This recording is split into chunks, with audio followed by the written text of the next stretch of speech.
बांझ जिठानी। अमिता और सुनीता आपस में देवरानी जिठानी होती हैं। शादी के कई साल बाद भी अमिता को कोई औलाद नहीं होती, लेकिन शादी के 1 साल में ही देवरानी सुनीता को एक प्यारा सा बेटा होता है। हाय सुनीता, तू तो सीधी है। क्या सारा दिन अपने बच्चे को समिता की गोद में डाली रहती है, देखती नहीं खुद का बच्चा तो है नहीं, अरे कहीं तेरा बच्चा भी। कैसी बात कर रही है माँ जी? अभी उनकी शादी को भी तो सिर्फ 5 साल ही हुए हैं। कई लोगों को तो 10-10 साल बाद भी बच्चे होते हैं। सास को सुनीता की बात अच्छी नहीं लगती। वो अमिता के पास जाती है। देख अमिता, घर का काम करा कर सुनीता का एक तो छोटा बच्चा, वो बेचारी घर को चिराग भी दे और सारा दिन किचन में खटती रहे, और ऊपर से तू आराम करे। दीदी, खाने में क्या बनाना है दोपहर को? मैं किचन में जा रही हूँ। अरे नहीं नहीं, मैं हूं ना, मैं खाना बना लूंगा। अरे खाना आप बनाएंगी तो मुन्नी को कौन पकड़ेगा? अरे तू पकड़ेगी, मैं पकड़ूंगी। भाई माँ ही तो मुन्ने को पकड़ती है। तू काम करे और ये मुन्ने के नाम पर आराम। अरे नहीं नहीं माँ जी, मैं माँ हूँ माना, लेकिन अमिता दीदी का प्यार भी कम नहीं है। सारा दिन भी नहीं खिलाएंगी तो रात को नींद नहीं आएंगी इन्हें। अरे तो दूसरे की औलाद तो दूसरे की होती है ना। ला अमिता, मुन्ने को मुझे दे दे। लेकिन जैसे ही मुन्ने को सास गोद में लेना चाहती है, वो उनके पास जाने से इनकार कर देता है। अरे काला जादू कर दिया है इसने, बच्चा किसी के पास आ ही नहीं रहा है भाई। माँ, इसे काला जादू नहीं प्यार कहते हैं, जो दीदी मुन्ने से करती हैं। अरे हाँ हाँ, हम तो दुश्मन है ना इसके, जो ये हमारे पास नहीं आ रहा है। अरे सगी दादी हूँ मैं, पूरी की पूरी कोठी इसी के नाम कर जाऊंगी। अब बोल, अब भी प्यार है क्या इससे? अमिता को सास की बात पर गुस्सा आ जाता है। वैसे भी माँ जी, पूरे घर में यही एक चिराग है, तो आप इसे दे या ना दे, सारा कुछ इसी का है, चाहे वो मेरा भी क्यों ना हो। हाँ हाँ, अभी तो बड़ी जबान चल रही है, लेकिन जब घर पूरा इसके नाम होगा ना तब पता चलेगा। अमिता और सुनीता दोनों ही मिलजुल कर रहती थी, इसलिए सास की बात का दोनों को ही बुरा ना लगता। मिलजुल कर काम करती और हंस खेल कर रहती। अरे बेटी, तेरी दोनों भाभियों ने तो मुझे साइड कर रखा है। अरे दोनों में इतनी पड़ती है कि मुझे तो डर लग रहा है, कहीं एक दिन ये दोनों मेरी बात मानने से इनकार ही ना कर दे।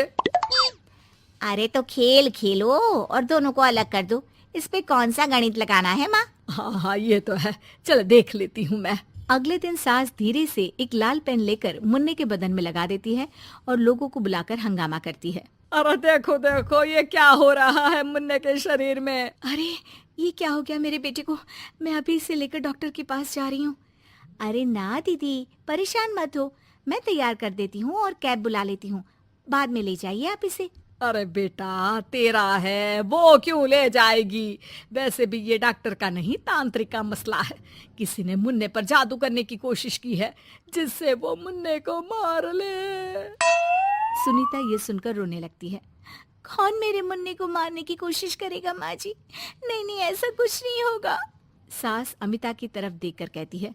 अरे वही जिसकी खुद की औलाद ना हो। कैसी बात कर रही हैं माँ जी आप? मैं क्यों मारूंगी अपने ही बच्चे को? वो तो मेरे बेटे जैसा है। अरे बेटे जैसा है, बेटा तो नहीं है ना। वैसे भी मैंने तांत्रिक को फोन कर दिया है। थोड़ी देर में वहाँ तांत्रिक आ जाता है। हे भगवान भगवान भगवान भगवान, बच्चे की जान को खतरा है, खतरा है, खतरा है। इसके ऊपर किसी बांझ औरत ने काला जादू कर रखा है, रखा है, रखा है। लगता नहीं ये बच्चा कभी ठीक भी हो पाएगा, पाएगा, पाएगा। नहीं नहीं, मेरे बेटे को बचा लीजिए।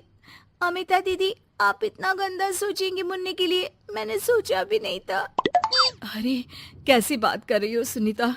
मैंने तो मुन्ने को माँ से बढ़कर प्यार किया, ये सोचो भला मैं ऐसा क्यों करूंगी? लेकिन बेटे के प्यार में पागल सुनीता सास के जाल में फंस जाती है। दीदी, आज से आप और मैं अलग हैं, मेरी रसोई अलग, आपकी अलग। और आज के बाद मुन्ने को छूने की क्या, देखने की भी कोशिश मत करिएगा। अमिता सुनीता को समझाने की कोशिश करती है, पर कुछ नहीं होता।